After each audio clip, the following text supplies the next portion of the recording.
Hello, everyone, and welcome to the latest installation of All Tech is Humans, our live stream series. If you have an idea for what we should talk about, just reach out our way. Find us at alltechishuman.org or join our Slack community. Our Slack just actually surpassed 10,000 members across 98 countries. Really exciting live stream that we're going to have with my colleague, Sandra, who's going to be leading this great discussion around mitigating AI risks. Sandra, how's everything going on your end? It's great. I'm so excited for this conversation. It was picked up in the Washington Post tech brief yesterday, so So very no pressure, but I'm sure it's going to be an incredible conversation. So for everybody tuning in, if you heard in the Washington Post or if you're part of our Slack, part of our newsletter, just tell us where you're coming from, because we do have a very global community, individuals across civil society, government, industry, academia. Sandra, before I take off, just give a little background. My name, David Polgar. I'm the founder, president of All Tech is Human. What we're trying to do as a nonprofit org is tackle the world's thorniest tech and society issues. Sandra, that's why I'm excited about your conversation, because we have a really all-star slate of panelists talking about these really hard issues at the intersection of AI when we think about all its promise, but we think about its peril as well, and the complications around how do we mitigate some of these issues. And that's why I'm really excited about that. But just generally, what our org is all about is trying to bring people together, all different backgrounds, so we can surface values, tensions, trade-offs, and best practices. We focus on three key pillars, and that's our multi-stakeholder community building, multidisciplinary education, in our careers, right? We need a different pipeline of all different disciplines if we're going to tackle hard problems. Complex tech and society issues benefit from a diverse range of perspectives. But Sandra, I know you're always working on 101 things. So before we get started, anything that you are excited about with All Tech is Human that you want to let people know about? Because I know we've got our summit, we got our Responsible Tech Guide coming out September 12th, a few other things. Yeah, David, you beat me to it. So look out for the Responsible Tech Guide. It's coming out mid-September. It's getting a revamp this year, so we're super excited and excited for the community's feedback there. We're also having a great week of events the week of September 16th. So we have our Responsible Tech Summit. We've got our Safe Online collaboration, talking about safety by design here in New York City. And that's going to be a fringe event for the summit for the future. So definitely good things to look forward to. We've got a collaboration with IBM on September 20th, and that's for our AI community. Please feel free to look at our website, sign up for these engagements, reach out to us if you have questions. We want to get you involved. Please do. And then I know, Sandra, you and I are sitting here in New York City where our organization is based, but as I mentioned, 98 countries involved. So no matter where you are, where you're sitting, where you're listening to, get involved. We're coming up with a process where you can utilize our Slack, our mentorship program, our working groups to really convene in your own area. Just earlier this week, we had a convening, kind of independently organized one in Boston, the week before in DC, Philadelphia, and then also Paris. We're really expanding all throughout Europe as well. But without further ado, I'm going to get knocked off a screen, and I'm going to hand it entirely over to you, Sandra, to take this conversation away. Really excited about it. And for those of you just tuning in late, you want to follow up, this is going to be in a video form in our newsletter that comes out every 2 weeks with other related assets. So stay involved with All Tech is Human. See us at alltechishuman.org. Thank you, and have a great live stream. Thanks, David. Yeah, so I have the pleasure of introducing today's panelists for our conversation on how we can mitigate AI risks. Joining me today is Dr. Rebecca Portnoff, the head of data science at Thorn.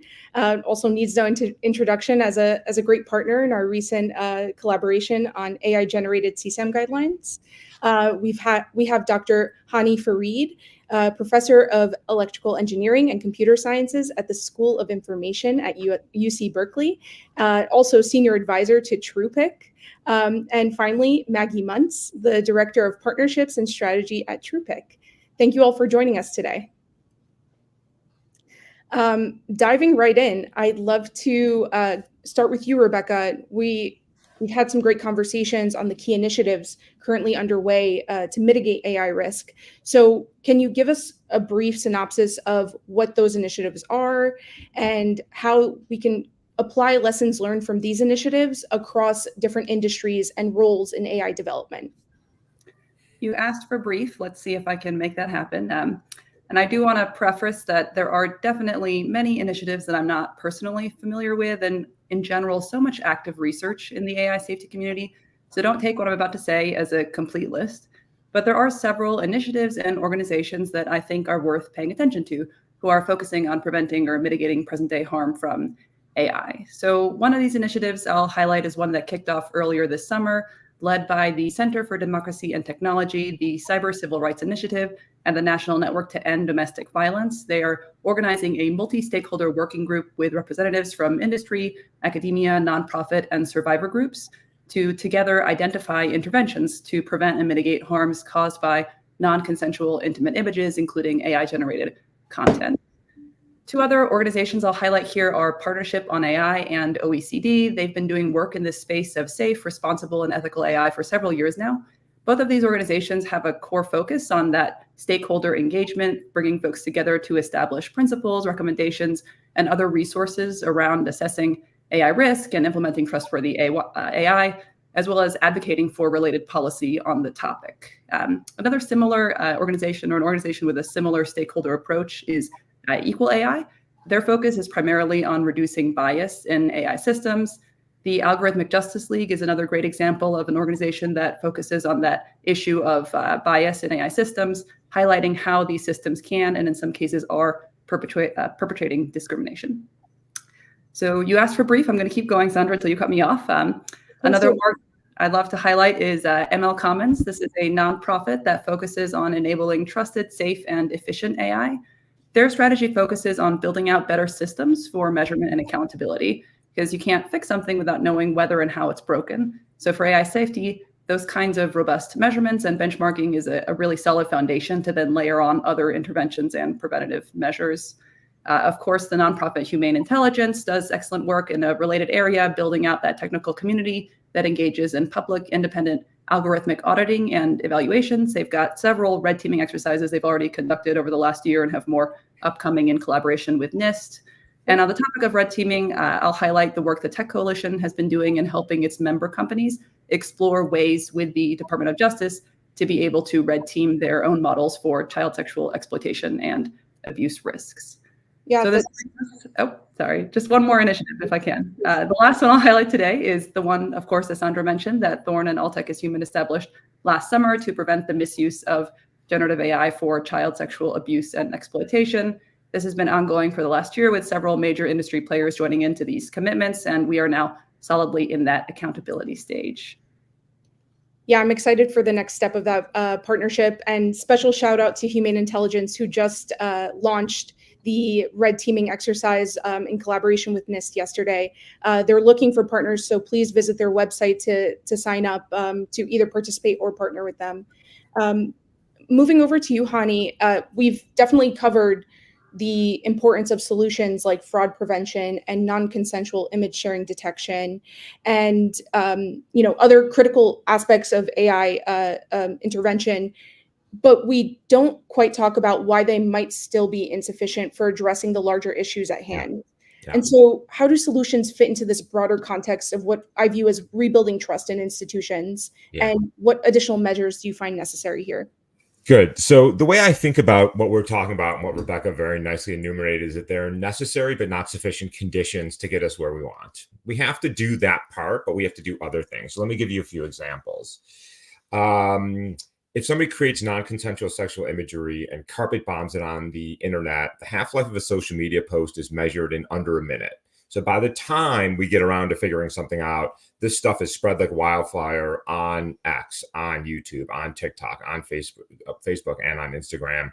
And so the distribution channels should not be left off the hook. We should talk about the generative side. We should talk about the responsibility of the AI company. But let's not forget that we still have a mess that we've never cleaned up from the last 20 years, which we call social media. And we need to deal with that. Let's talk about fraud. Earlier this year in New Hampshire, there were robocalls in Joe Biden's voice, AI generated, telling people not to vote. Just this week, the fines and the charges came down to the tunes of millions of dollars and dozens of felony charges. That took 8 months. That's insane. And meanwhile, by the way, you may have already disrupted an election. So we need aggressive regulation. We need enforcement. We need to hold parties and institutions responsible when they commit these types of small, large-scale fraud. And lastly, but not least, are these conversations. We need to educate people on what is this technology and how do you not fall for scams? How do you not fall for disinformation? How do you protect yourself? And so I think there's a number of places where we need technological interventions on the generative and the distribution side. I think we need smart regulatory guardrails, not ones that get in the way, but ones that sort of hold people accountable. And we all need to get better educated on what this technology is and how to protect ourselves. Yeah, that really puts together nicely what we're going to get into soon, which is also resourcing TNS teams in platforms so that they can protect the users, but also the users protect themselves with meaningful discernment and literacy in digital media. I'll stay with you on that topic, if that's okay. We're talking about now power shifting away from traditional media sources. You're touching on a point where there's power shifting away and kind of in a vacuum of without an understanding of who is best positioned to take on the responsibility of the supply and management of our information ecosystem. So should this be a shared responsibility? And if so, among whom? Yeah, I mean, the short answer is yes. And the longer answer is of all the things that horrify me on a given day, here's the one that really terrifies me, which is now the majority of Americans and almost certainly the majority of global citizens get the majority of their information, if you can call it that, on social media. That is not good for us as individuals, societies, or democracies. This is not what social media was designed for. Facebook was not designed to get information about the wars, about elections, about COVID. They were there to connect with your friends and have some fun. TikTok was not designed to understand what is happening in Gaza. It was meant to watch dance videos. Why, for the love of God, are we getting information, if you can call it that, on social media? This is not a good sign, by the way. And don't even get me started on X, by the way, a whole nother train wreck of a platform. So I think that we need to hold everybody accountable. We need to hold the individuals accountable. We need to hold the platforms accountable. We need to hold their CEOs accountable. This idea that, hey, the social media platforms are just a wire. They're simply connecting us, like this platform is connecting us. That has been a lie for the last 20 years. They are not a public space. They are not simply connecting us. They are actively manipulating people's what they see, what they read, what they believe, and at some point they need to be held accountable for the harms that they are producing onto the world around them. Yeah, thank you, Hani. We can pivot to platforms, and Maggie, I'll go to you on that. You've mentioned the importance of resourcing teams that tackle these issues on the platforms. So how critical do you think these teams are in the actual decision-making portion? And then what challenges do you think they face in being effective besides the resourcing? So I think often when we talk about the role of large technology platforms in this space, it's really important to remember that these are not monoliths. They are made up of many, many people and many employees actually working there, many of whom are very much on the front lines of some of these issues and are often potentially actually under-resourced. This whole year, there's been such a strong narrative around the confluence of AI risks and elections. What we have also seen actually is pretty significant layoffs at large platforms of folks on trust and safety and on ethics teams, and sometimes also the reorganization of those teams. Now, with that, I think something that's really important for us to consider is often trust and safety folks at these larger platforms can find themselves coming into friction with some of the core kind of performance indicators and metrics that very much matter to most for-profit companies: revenue and user count. Now, that said, I think that's actually a narrative that really needs to change, and we all need to take a step back from. We're at a moment where we're seeing what some people might call the enshittification of the internet. Other people might call it dead internet theory, where the internet is sprawling and vast, and there's more and more content online, much of which was generated with AI, and a lot of which is not high quality.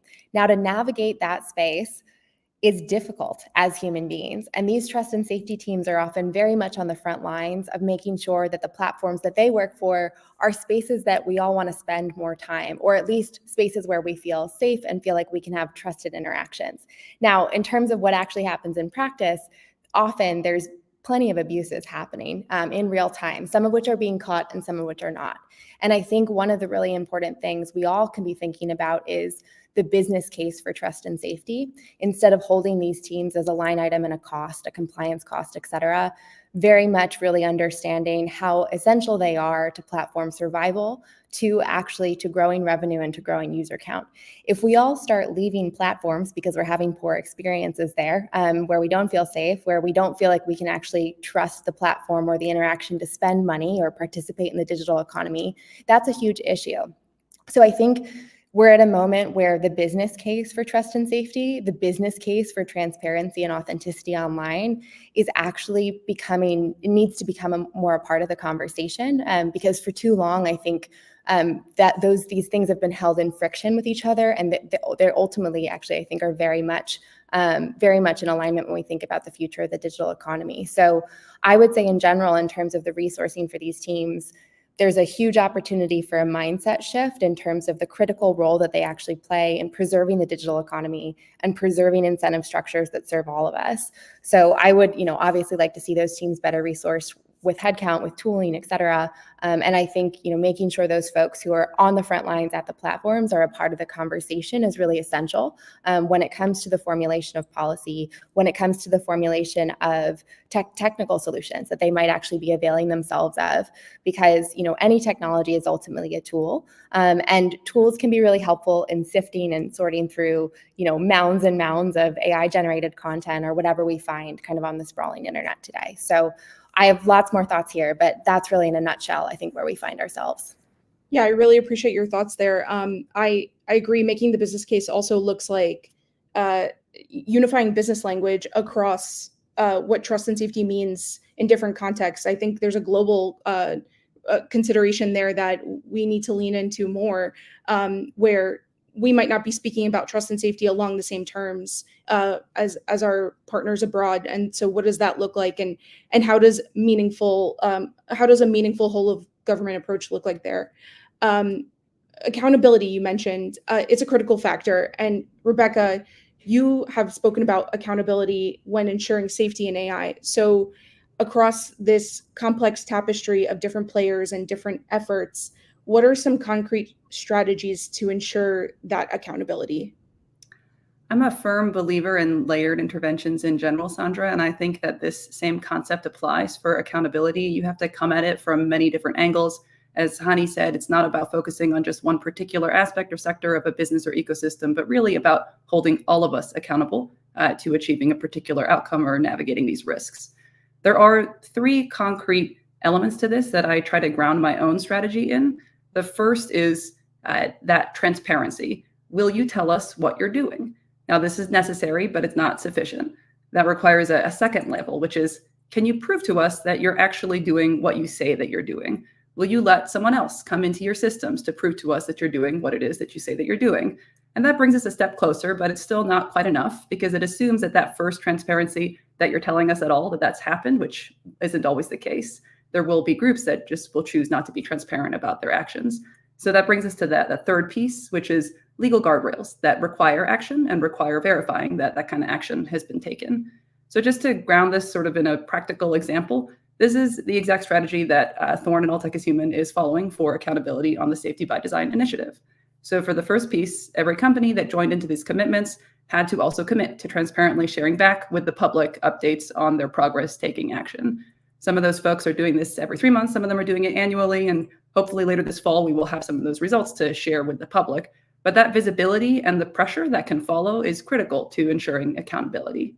For the second piece, Thorn is collaborating with standard-setting institutions like IEEE and NIST to try to scale the reach of these principles and mitigations. We're leading an IEEE working group to establish a recommended practice for preventing the misuse of generative AI to further child sexual abuse, basing it on the Safety by Design principles and mitigations in the paper for our initiative. And this opens the door for these types of competing standards. They open the door for third-party auditing, which again is necessary to move past the honor system to actual verified results. And then finally, we're engaging with policymakers so that they understand what is both technically feasible and impactful in this space. We need legislation that is grounded in issue impact. And we need this to be able to bring along those companies and stakeholders that otherwise won't come to the table. And just one last thought here. I know that accountability can feel like an aggressive term to a lot of people. I want to highlight that real accountability requires interdisciplinary cross-sector conversations, and that these kinds of conversations have to come from a place of mutual respect. While we can and we will, and perhaps sometimes we even should disagree with each other, we do need to do it in a way that continually demonstrates that respect. Otherwise, the conversation is going to fall apart. I definitely appreciate the last point. I think that also speaks to the idea of a digital public square, how we all have a shared responsibility to collectively respect each other and on any platform that we use. I think there's also an important note to be said that there's meaningful engagement between civil society organizations and the industry with legislators so they understand actually what the issue is and how their legislation is going to affect the processes in the company that can enact real change. So I appreciate your efforts there and looking forward to our next step in that project. Hani, going to you on the idea of digital public squares, how can we ensure that there are incentives, appropriate incentives for good behavior to make them truly function like public squares? We know they don't do that now. Yeah.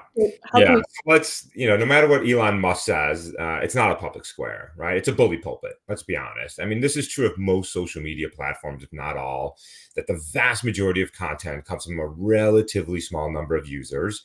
And as Maggie was saying earlier, the shitification of the internet, which is a real thing, is causing people who don't want to have death threats every day in their feed to sign off. And that's not a public square, right? That is the very definition of a bully pulpit.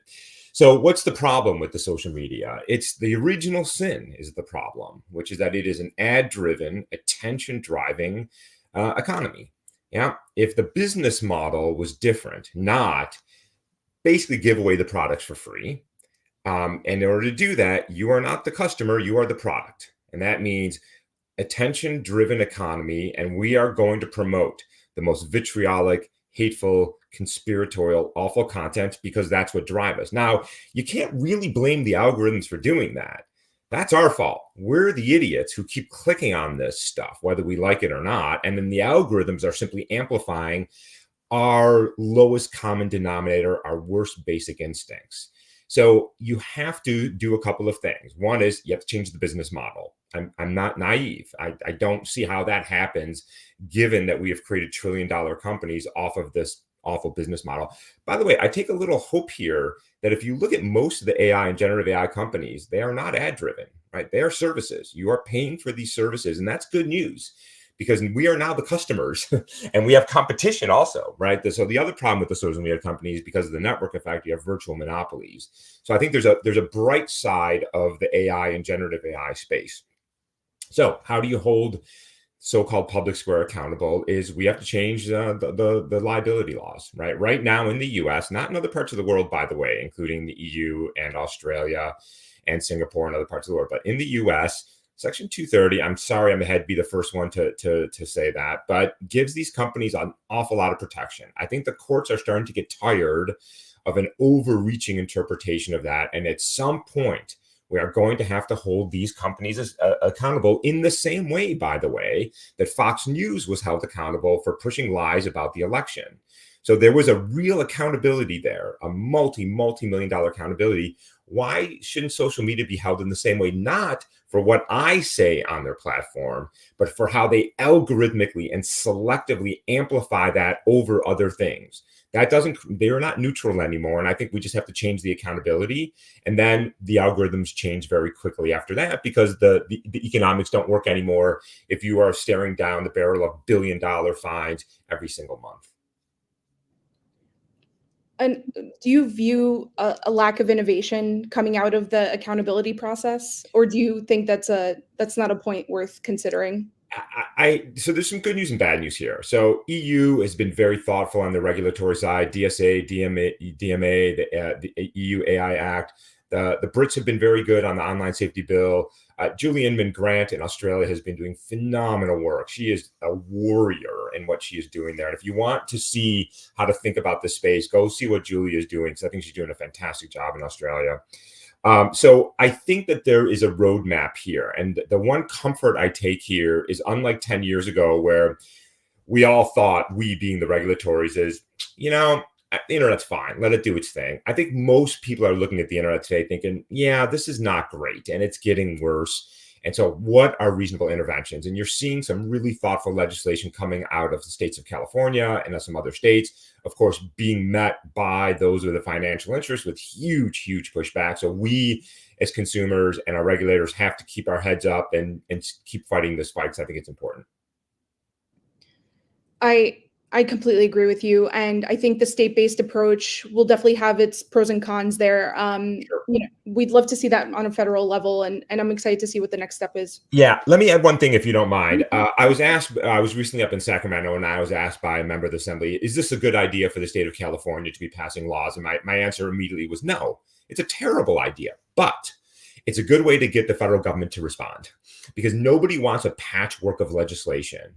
And so I like the idea of the state of California. If it's any state that's going to do it, it makes sense for California to do it, mostly to put pressure on members of Congress to get their act together and do something to unify these rules. And by the way, these should also be unified internationally. Right? The US is 5% of the world's population. We can't pretend we can regulate the internet with 5% of the world's population. So we have to think very carefully about how we work with our international partners. Completely agree there. I know also, Rebecca, you've done tremendous work pivoting to the actual risk taxonomy around CSAM. So going to the AI-generated CSAM reduction space, can you walk us through the mitigation strategies there and a layered approach for that risk taxonomy? I'd be happy to do so. And I'll say, while these specific mitigations are really focused on preventing the misuse of generative AI for child sexual abuse, I do think that there are lessons that can be learned from these types of mitigations to apply them to other harm spaces. So with that said, a layered approach here to me looks like interventions across the entire ML/AI lifecycle, from develop to deploy to maintain, looking at interventions across open and closed source, and of course the sliding scale between these two, and then interventions across the ecosystem of tech players in this space. So those folks who are building the models, those who are deploying the models, those who are hosting the models, and to Hani's point on the role that social media can play in accelerating the amplification of this kind of content and the models themselves, those with services that scale access to those models. So all of these different segments have opportunities to act proactively here, where the final goal is that these technologies are less capable of producing AI-generated child sexual abuse and exploitation material, that whatever content does still get created by bad actors gets detected more reliably, and that the distribution of these models, the services, and the apps that are used to create them is limited. So I could talk about this topic all day long. I'm going to try to keep it to just 3 examples here. So the first one I'll highlight is an example on the develop side, what it looks like to responsibly source and safeguard training data sets from this kind of abuse material. At the end of the day, models are a function of the training data and the training strategy that was used to build them. And so the opportunity we're focusing on here is in the data, detecting, reporting, and removing this kind of abuse material from your training data, as well as addressing the risk of compositional generalization, where a model might be able to combine concepts of adult sexual content and non-sexual depictions of children to learn how to make AIGC-SAM. And then, of course, making sure that your data collection pipeline is avoiding training data that gets sourced from those sites that are known to host this kind of abuse material.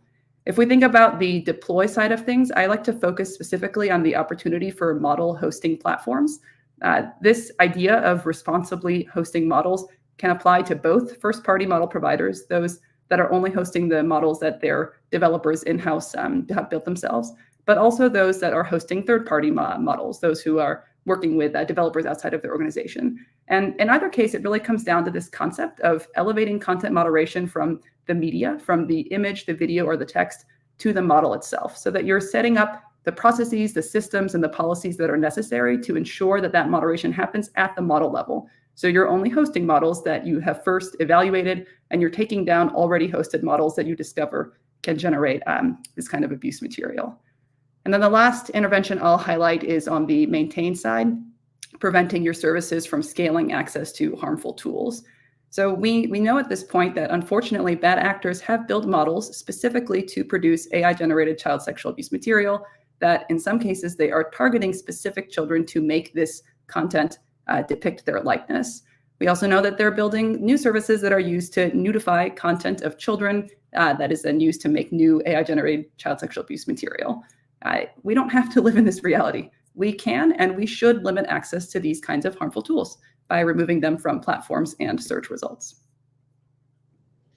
Do you feel like, and just quickly adding to that point, do you feel like there are interventions being made on limiting the demand for child sexual abuse notification, child sexual abuse material, and those notification app use? Like, how do we limit the demand there? Just a quick reflection. That's a great question. And I think in general, prevention is so critical for this space. And it's also an area that unfortunately is underfunded when it comes to the distribution of donor dollars and other kinds of money in this particular issue space. So I guess, yes, I would say, Sandra, I think that that's a critical question to be asking, that it requires us to do in-depth research to understand how these, what it is, what's the laddering effect that's leading us to a place where these kinds of technologies are getting used and adopted so that we can then prevent that demand. But research and more funding is definitely necessary. Completely agree. Especially coming from this space, having worked in special victims, I know that there's a rehabilitative aspect there that needs to be resourced, to your point. Maggie, going to you, I want to talk about balancing the need for technical intervention with the recognition that, like, what we've been discussing today, the theme is the whole of society approach is necessary. So how do you balance the need for technological interventions, but also the recognition that a whole of society approach is necessary? Can you talk us through the coordinated ecosystem around that what it could look like in practice?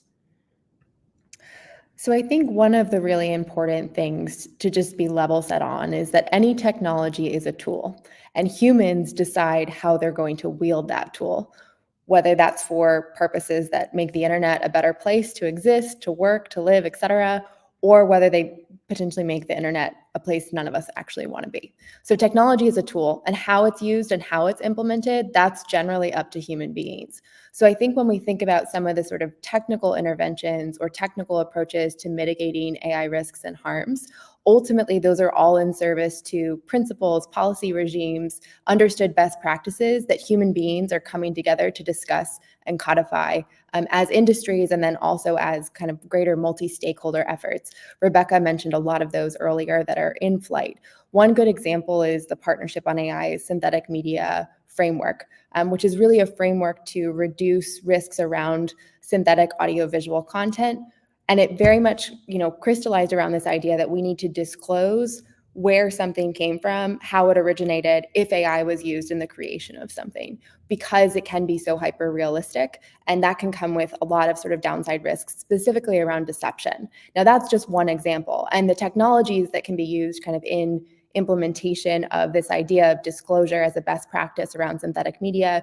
There's the C2PA standard, there's watermarking, there's content labeling, there's steganographic watermarking, there's digital fingerprinting and hashing, perceptual hashing. There's a wide variety of kind of technical tools that ultimately all can be in service to this idea of disclosure and transparency in AI-generated content. So I think one of the things really for us to keep in mind is, again, what I said at the beginning, technology is a tool that can be used in service to like larger goals, societal goals, et cetera. I also think one of the things that we've seen very much so over the last 2 years in particular, as AI has come onto the scene in such sort of a substantial way, there have been so many advancements in its effectiveness, in its sophistication, also in its accessibility, is there's been a lot of conversation. There's been a lot of dialogue. There probably could be more, but between civil society, between policymakers, and between industry. That's fabulous. But we're at a moment where we really need to think about implementation and enforcement of what has been discussed. If we are all sitting in a room just talking, that does nothing to help the victims of some of these abuses, to help, the folks who are actually experiencing some of these harms. So I think we're actually at a moment where we are getting closer to seeing policy actually codified. Government does have a huge role to play here, and regulation is going to be a part of this in terms of convening folks around different issue areas, et cetera. Industry and civil society have done a lot of work to push things forward in what has been a policy vacuum. I think it is exciting to see the EU's AI Act marching towards implementation over the next 2 years, but we have to start thinking about implementation of policy and formulation of policy beyond the US and the EU as well. As Hani alluded to earlier, this is a global issue. This is a global set of issues. And I think, regional bias is something we need to be really aware of there too. So in terms of, the formulation of policy, there has been a lot of work going into that. Actually, a good amount of it has been bipartisan in the US too, which is very exciting to see. I think, though, we're going to be moving into a moment where it's about actually implementation of the policies themselves, of these tools we've been spending a lot of time talking about over the last 2 or so years or more. And then beyond that, actually, what does enforcement look like? What does accountability look like? And how do we deliver that on better timelines by, cross-functionally coordinating across sectors, across, different roles that we all play at our various institutions. Hani alluded to sort of the timeline for justice around the robocalls in New Hampshire from earlier this year. That's months and months. And the abuses that have happened since then are, wide-ranging. So I think that's really something for us to think about, is how do we do some prevention and, kind of mitigation upstream, so certain things don't even hit our screens or hit our phone lines or anything like that. But beyond that, I think we're really actually at a moment where we need to get real about implementation and enforcement. Conversation is wonderful. Dialogue is necessary. It needs to continue. But we're really in a moment where I'd like to see more folks adopting and implementing these technologies, delivering on promises made over the last several years, delivering on commitments made. And regulation will be a forcing function there. But ultimately, if we don't enforce regulation, we're kind of back where we started. So it's an exciting moment, I think, where we've progressed beyond actually some of the just talking, and we need to be in a moment of actually doing. And what does the enforcement process look like for you, and a respectful timeline to the survivors of these crimes? Like, what would you like to see as a holistic enforcement process there? So, I don't know if I am the best person actually most qualified to speak about what a timeline could look like there, because I think it is going to require coordination across a lot of different folks. There are, issue areas that we can learn from. I think where there has been coordination historically between civil society, law enforcement, platforms themselves, technologists, et cetera. And I think that's where the work needs to start happening in terms of what do those regimes around enforcement actually look like, and how well developed are those. So when one of these incidents actually occurs, who do you pick up the phone and call? If you're at a platform, who do you pick up the phone and call if you're at law enforcement? And making sure those pathways of communication and kind of cross-sector and cross-functional communication are clear and robust. And like I said, I think there are issue areas we can learn from. In terms of specifics on timeline, faster is probably better.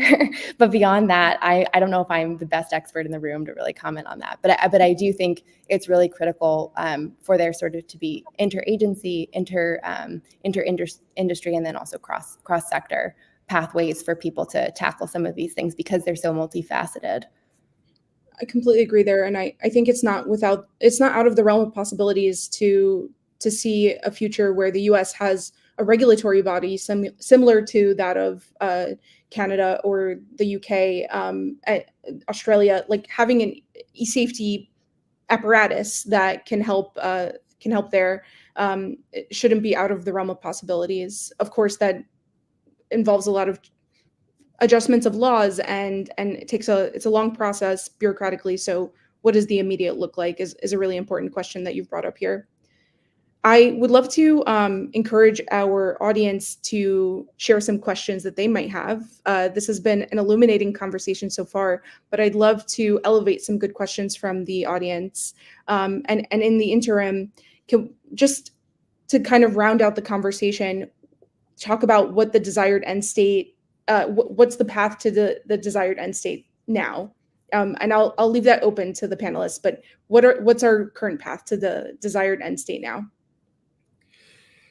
I don't know the answer to that, but let me chime in with a few thoughts. One is we've been talking about the harms from generative AI in forms of non-consensual sexual imagery, child abuse, fraud, disinformation, election interference. But there's another side to this that I think is worth mentioning, and then I'm going to try to answer your question, Sandra, Absolutely. which is, and you've seen this unfold over the last few weeks, where once you live in a world where things can be fake, you can deny reality. So, for example, over the last few weeks, as Harrison Walz has been making the rounds around the country with what appears to be, from photographic evidence, fairly large crowds, Trump and MAGA and people who just don't like her have been saying those are fake. Mm-hmm. How do you know that? Well, I'm just going to say it's fake because I don't like what they depict. It's called the liar's dividend. And this is really dangerous. And you can say, wow, look, this is just pettiness, right? We're just being petty here. We want our crowd to be bigger than this. But I think it's worse than that, because if you want to set the stage for election denialism in November, what do you do today? You start saying they're cheating, they're lying, they're confabulating those crowds so that come November, you get to deny the outcome. And so these are serious threats to our democracy. And I think we are entering this very dangerous world. I hated this term when it came up a few years ago, called alternative facts. But this is our world today. And this is not, when you think about what does that threat look like? What is the threat when 20% of Americans believe that Bill Gates created COVID to put a tracking device in them? What is the threat when a third of Americans believe that climate change is a hoax, not what caused it or how to respond to it, that it's a hoax? What do you do when 50% of Republicans don't believe that Joe Biden was the legally elected president? You are now talking about existential threats to our health, to our planet, and to our democracy. And is generative AI at the core of all that? No. But is a polluted and awful information ecosystem at the core of that? 100%. And what I see moving forward is that generative AI and AI-powered bots are an amplifying factor. The proverbial throwing jet fuel onto a dumpster fire. And that trend is worrying me when I see where we've been for the last 8 to 10 years. And now I forgot your question because I'm now very nervous all over again. But I just wanted to emphasize that it's a double-edged sword, that there are threats on both sides of this. You don't have to create bad things in order to create harm. You can simply deny reality. And in some respects, denying reality is almost more, sorry. It's easy.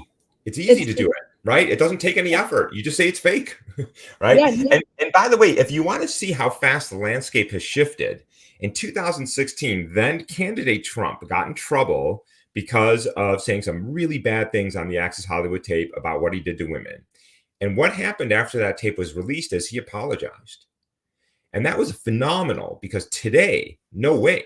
In fact, he would have plausible deniability. Oh, it's somebody made that up. And so where are we now as voters, as citizens? How do we reason about a world where one side says one thing, one side says the other thing, and everything gets amplified and mixed up in social media and mainstream media, and we're all left wondering, like, I have no idea what's going on. I give up.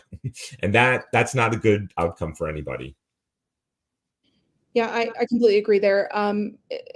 What you're touching on is that lack of shared reality with people we disagree with. It's okay to disagree, but we don't have a platform on which we're agreeing on the reality. Yeah, we can't argue about 2 + 2 is 4. No, it's not. It's orange juice. Yeah. Because frankly, that's the nature of the dialogues online today. And that is not a path forward, I can tell you. Yeah, I completely agree. We have a great question that, and apologies, we can't elevate it on the screen. We usually could, but it's from Devrat Vaishnava. Hi, esteemed members of the panel. I'd love to hear your thoughts on the idea of creating an international organization similar to the International Atomic Energy Agency to regulate AI as some form of global governance. Putting aside the logistics and the nightmare of international organizations, I think it's probably the right idea. I don't think we can think about this as an individual country, a relatively small part of the world. I think things get complicated when you think about, what do we do with Russia? What do we do with China? What do we do with the less than democratic parts of the world? But I like the idea. I think it's the right sentiment. At a minimum, maybe without that formal mechanism, is at least cooperation and discussion. And I take comfort, by the way, that here at the White House, there have been conversations with our international allies and asking, what are you doing and how do we line things up? And is formalizing that? Yeah, I think it's a really good idea. I'll just chime in here. I think that my experience in the child safety space has demonstrated that there are some issues that really require a global approach, that the problem is a global problem, and the kind of coordination that's necessary to really bring every kid out of the situations that they are in, the terrible situations that they're in, that really requires that global approach. So I'm with Hani. I think that it makes a lot of sense that similarly with the global adoption of this kind of technology, having a coordinated response is one that's going to ultimately provide the best value. I would generally agree as well. I think, we're in a moment where, and the space that I come from is largely around content authenticity and content provenance and questions of deception based on digital content. But the internet is, as I've said a few times, sprawling and vast, and it does cross borders. And so I think we do need to think about global engagement, global policy regimes, or at least global regimes around best practice. Part of that conversation too, I think, is also international standards, at least from a technical standpoint, thinking about international standards and specifications that actually can help to standardize some of our solution set as well. There's some really interesting work going on with this when it comes to actually the transparency, authenticity, and origin of digital content online. The C2PA specification has been around since 2021, does work internationally, and is on track to become actually a more established global standard with more and more companies and institutions joining it. So I think beyond also just sort of thinking about actually a policy regime, there's also work that can happen in the standard setting space for solutions in particular, so that we also make sure that technical systems actually are speaking the same language to one another to help mitigate risks here as well. Yeah, I think that information translation is such an important aspect of getting folks to buy into the actual at the standard setting level. We'll take one more question and I'll let you go. Christo Hall has asked, what do you think is the relevant criteria for the classification of high-risk AI systems? Rebecca, you might have thoughts there. And then how important is it to standardize that internationally? We've touched on that, obviously, but feel free to share thoughts. So I think that the EU AI Act has done good work on helping to define this and establish some of those existing classifications. So I would definitely point towards that document as a resource, although I understand that there is more work to be done to go from the existing standard to operationalizing some of that standard. So I definitely point to that. As far as how important it is to do it internationally, same as with the previous question, I do think that this type of technology is prime for requiring that kind of international response. First of all, I love this question. I think it's a really good one. And if you haven't seen it, by the way, many of the regulatory bodies that are thinking about how to regulate AI and generative AI are trying to take a risk-based approach. And as Rebecca just said, the EU has been leading on this. I think what is difficult here is it's a fast-moving landscape, and trying to figure out with uncertainty and trying to figure out where are the risks and where are they going 3 months from now, and trying to create a regulatory regime that will be extremely responsive. That is difficult. I think a lot of that burden has to then come back down to the AI companies. These are now going to soon be trillion-dollar companies, and they can't privatize the profits and socialize the costs. They've got to take responsibility. Maggie pointed this out earlier on. They got to stop eviscerating their trust and safety team. They've got to create really good, robust red teaming, and they have got to be held accountable for when they should have or knew that their technology was going to be harmful and didn't do anything about it. So I think in addition to taking that risk-based approach, we have to hold these tech companies responsible when they fail, because that's how we get safer products. I wish it was better than that. I wish we just didn't have sociopathic CEOs, but apparently we do. And so we have to hold their feet to the fire. I like the risk-based approach. I actually think this is the right way to think about it. I don't think we should regulate the AI that makes movie recommendations for me on Netflix the same way that we regulate algorithms that are making decisions in the criminal justice system, or technologies that can create CSAM or non-consensual sexual imagery. We should treat these differently. But I do think it's going to be very difficult and very fast-moving. Thank you, Hani. I want to give a round of applause to the virtual applause to the panelists today. It was such a robust conversation. So thank you, Hani, Rebecca, Maggie. It's been an absolute pleasure. And I look forward to the next time. For the folks online, I will definitely go through this live stream, pull all the relevant resources that were discussed today, and look out for them in our next newsletter or in a write-up of some sort.